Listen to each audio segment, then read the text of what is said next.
రాధాకృష్ణకి ఈ వారం చంద్రబాబు నాయుడు గారు మామూలు ఇవ్వలేదేమో. ఎందుకో పాపం బాబు గారి మీద విరుచుకుపడుతున్నాడు. ఈసారి ఈ రాధాకృష్ణ రాయి చంద్రబాబు వైపు తిప్పాడు. విజనరీ అని చెప్పుకునే మీ టాలెంట్ని, చంద్రబాబు నాయుడు గారి టాలెంట్ని రాధాకృష్ణ విమర్శిస్తున్నాడు. విమర్శ అంటే మామూలు విమర్శ కూడా కాదు.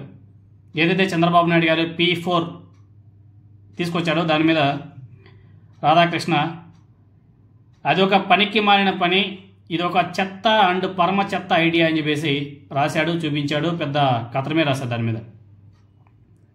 ఈ పనికి మాలిన ఐడియాలు ఎవరిచ్చారో ఏమో తెలియదు కానీ చంద్రబాబు గారికి ఇది ఎలా సాధ్యం, ఒకసారైనా సరే బుర్రబెట్టి ఆలోచించినా చేసేది లేదా అని చెప్పేసి రాధాకృష్ణ చంద్రబాబు నాయుడు గారి మీద విరుచుకుపడుతున్నాడు.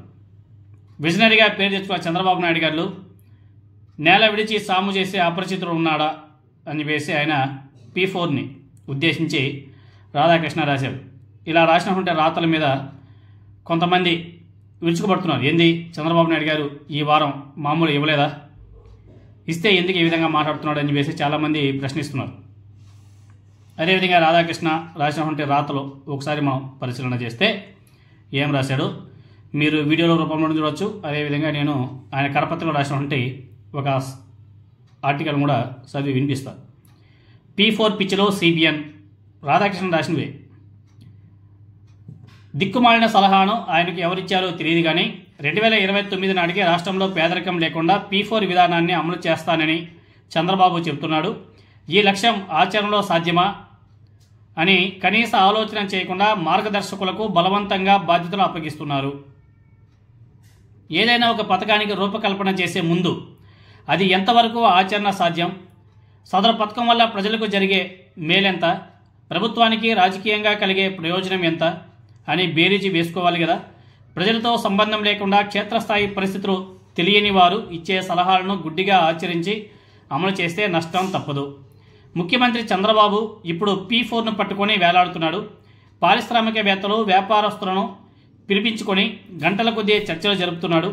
సదరు సమావేశాలలో ఒకరిద్దరు పారిశ్రామికవేత్తల గొప్పదనాన్ని ముఖ్యమంత్రి ప్రస్తావిస్తుండడంతో మిగతా వారు చిన్నబుచ్చుకుంటున్నారు. P4 పథకం అమలు పర్యవేక్షణకు ఏర్పాటు చేసినటువంటి సంస్థకు వైస్ చైర్మన్గా సి కుటుంబారావు అనే ఆయనను నియమించారు. ఆయన ముఖ్యమంత్రి మెప్పు పొందడం కోసం జిల్లా కలెక్టర్లు, ఇతర అధికారులకు ఫోన్ చేసి టార్గెట్లు విధిస్తున్నారని చెబుతున్నారు. ఉపాధి కల్పించండి అని వ్యాపార పారిశ్రామికవేత్తలను కోరడం వేరు, దత్తత తీసుకొని వారి ఆలనా పాలన మొత్తం చూడాలని కోరడం ఏమిటి? ప్రజలను పని సంస్కృతికి దూరం చేయడం వల్ల జరుగుతున్నటువంటి అనర్థాలను తెలుగు రాష్ట్రాలు అనుభవిస్తున్నాయి అని చెప్పేసి రాధాకృష్ణ ఒక పెద్ద కథనమే రాశాడు.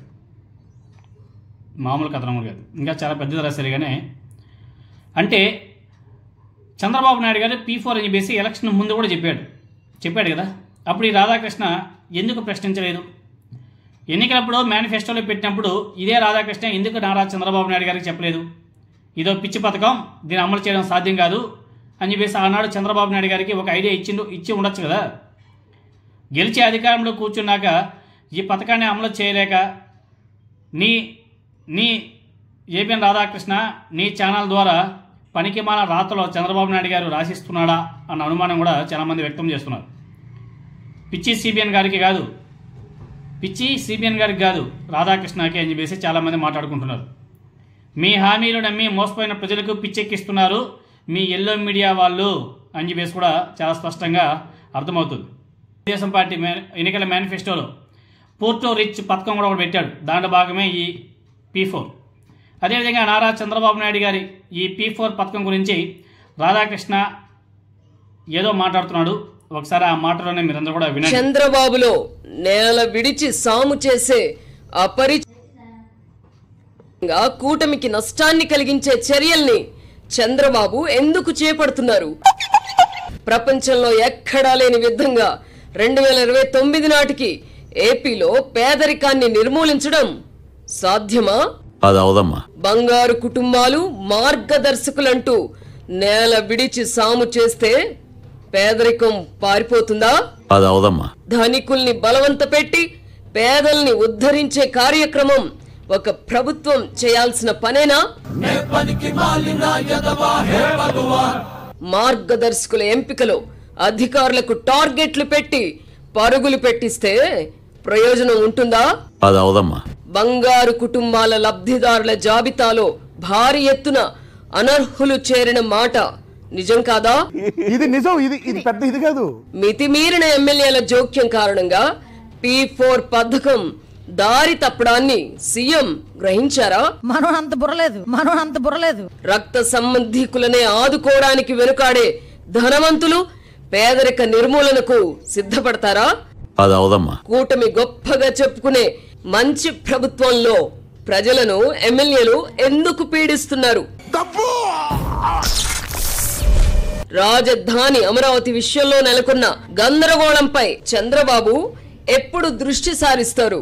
అంటే అసలు అమరావతిని రాజధానిగా ఫిక్స్ చేసి దాన్ని లీగల్ గా ఫిక్స్ చేసి రైతులకు న్యాయం చేద్దామనే వాడి ఉద్దేశం కాదు. ఎక్కడ 1000 ఎకరాలు దొరుకుతుందా, ఎక్కడ మా సామాజిక వర్గానికి దోచిపెడదామా, ఎక్కడ టెండర్లు ఎవడికిద్దామా, ఇదే కాన్సెప్ట్ లో ఉన్నారు.